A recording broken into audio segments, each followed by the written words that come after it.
মমতা ব্যানার্জি জিন্দাবাদ, মাঠে যোগ, মাঠে যোগ, মমতা ব্যানার্জি, মমতা ব্যানার্জি জিন্দাবাদ। বেঁচে থাকুন এইভাবে আমাদেরকে শেষ করার জন্য।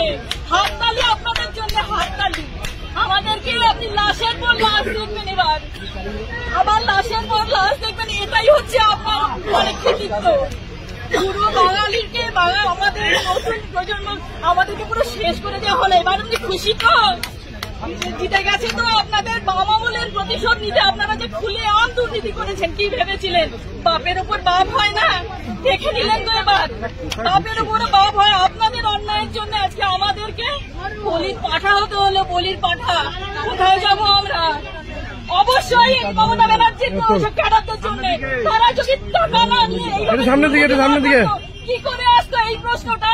এত বছর 2012 সালেও 2012 সালের এসএসসিতেও দুর্নীতি হয়েছে, সেটা চাপা পড়ে গেছে। তারপরে এটা খুলে আমি জানি কোথায় কোথায় টাকা নেওয়া হয়েছে, কারা চাকরি পেয়েছে টাকা দিয়ে।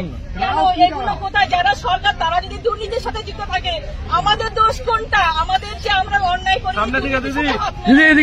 তারপরে আমরা যে এইখানে এসছি, অবশ্যই মমতা ব্যানার্জির লোকেদের যারা দুর্নীতি করেছে, তৃণমূলের রেখা হাজার বার তৃণমূলের যারা খুলে আমারও অফার এসেছিল টাকা দেওয়ার জন্য, আমি চাইনি।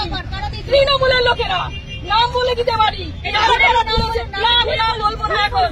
সময় আসবে সব মরণ কামড়। এতদিন কি আমরা সবাই চুপচাপ ছিলাম? এবারে মরণ কামড় দিয়েই তারপর মরবো। মরে তো যাবো, এছাড়া এইভাবে আমরা বাড়িতে তো আর ফিরতে পারবো না।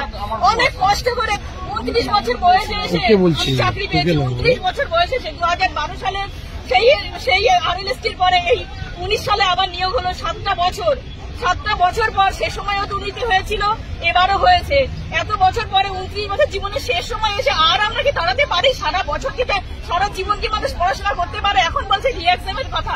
আপনারাই বলুন তো, পারবেন তো মাধ্যমিক পরীক্ষা দিতে?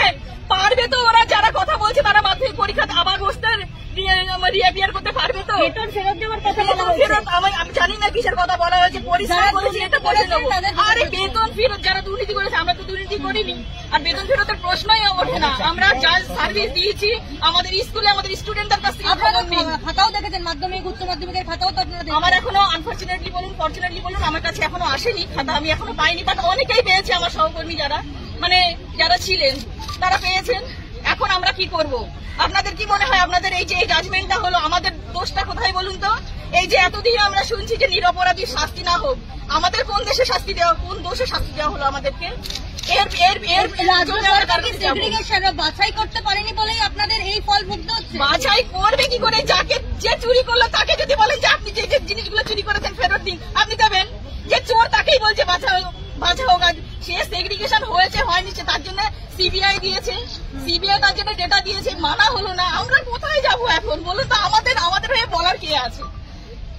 আদালত হাইকোর্টে আমাদের করে দিল, সুপ্রিম কোর্টেও সেম। আমরা তো বুঝতে পারছি যে আমরা যদি দোষ না করে আমরা শাস্তি পেয়ে থাকি, তাহলে এটা ডেফিনেটলি পলিটিক্স ছাড়া আর কিছু না।